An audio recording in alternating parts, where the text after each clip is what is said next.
This is a story that gets to the very heart of what faith is. It's about love, it's about God, and it's about a kind of devotion so raw, so unexpected, that it was seen as the ultimate sin. Think about that for a second. What if the purest way to connect with the divine wasn't found in grand temples or perfect rituals, but in an act that any scholar, any priest would call a terrible sacrilege? Let's dive into that. This one line. This was the constant prayer of a man whose heart knew only one perfect, unwavering song. Just these words contained everything, his entire being, his complete surrender. His name was Ram Dass, and he lived a life of real poverty. His clothes were torn, and if he didn't work for one day, his family simply wouldn't eat the next. He had nothing, no money, no status, really nothing but the tools in his hands. And Ram Dass was completely unlearned in the ways of religion. He couldn't read the holy books, he didn't know any of the complex chants or the proper ways to worship. By any worldly standard, he was just ignorant. And yet, as he sat there in the market, mending old, worn-out shoes, his heart was just full. He would sing that one line over and over and over again, "Lord, as I am yours." And sometimes, as he sang, tears of pure love would just stream down his face. And then, something really strange happened. A group of thieves, they rob a rich man's house and steal a golden throne. On it, they find this small black stone. Now, the gold they could sell, but the stone, to them, it was just a worthless rock. So one of the thieves just trades it to Ram Dass for a pair of shoes.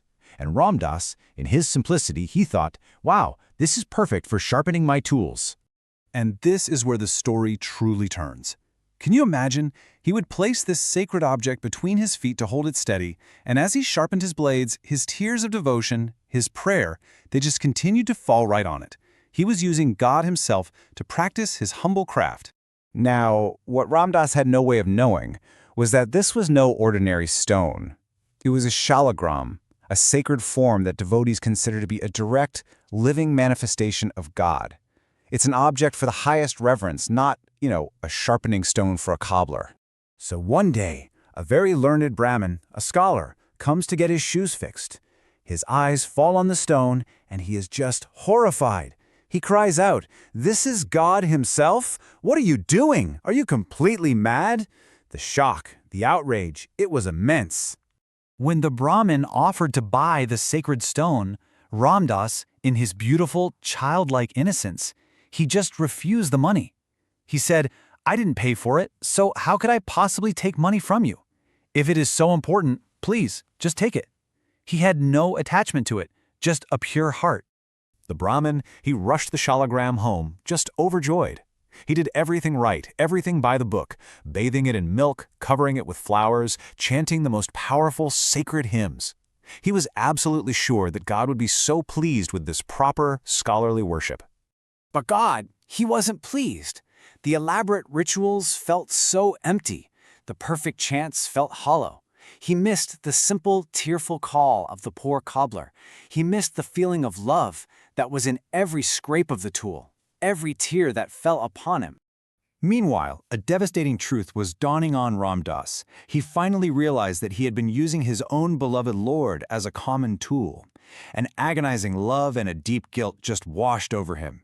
His heart cried out, "I am ignorant, I'm unclean, I am so unworthy, but Lord, I am yours." This realization just consumed him. He stopped working. He couldn't eat. His entire life became one desperate plea. He would dance in his little hut hoping it would please his Lord.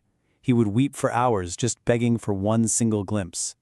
The pain of being separated, it was literally breaking his heart. And the Lord, he simply could not bear to see his devotee in so much pain any longer. So he came to Ram Dass, disguised as a traveling holy man, to test the very depths of this incredible love. The holy man told him, "Your quest is hopeless. God only reveals himself to great sages after centuries of meditation. A simple, unclean man like you can never see him. You must give up." And Ram Dass, through his tears, just replied, "What you say is true. I am utterly unworthy, but what can I do? I cannot live without him." And at that moment of complete, total surrender, the holy man's voice softened, and it filled with this infinite warmth and love. And he said, "Then see me, Ram Das. I am here." And the disguise just fell away. The small dark hut was suddenly filled with a divine light, a light that was brighter than 1,000,000 suns. And standing right there before the weeping cobbler was the beautiful, radiant form of God himself. And Ram Das was just lost, completely lost in a sea of bliss. This is the lesson at the very core of it all. God later explained to the Brahmin in a dream that what he truly values is that sincere surrender, like the feeling of Ram Das's feet holding him, far more than any empty ritual. He preferred the devotee's honest tears to offerings of milk and the genuine pain of separation over the most perfectly recited hymns. In the end, a sincere heart was everything. So what is the single most important thing this story shows us? It's not knowledge or purity or wealth. It's simply this: a heart that yearns with pure, uninhibited love. And this leaves us with a final question to ponder. Maybe the most sacred object isn't in a faraway temple, but is right here, right in front of us, just disguised as something ordinary, waiting only for the touch of a loving heart. Where is the divine hiding in your world?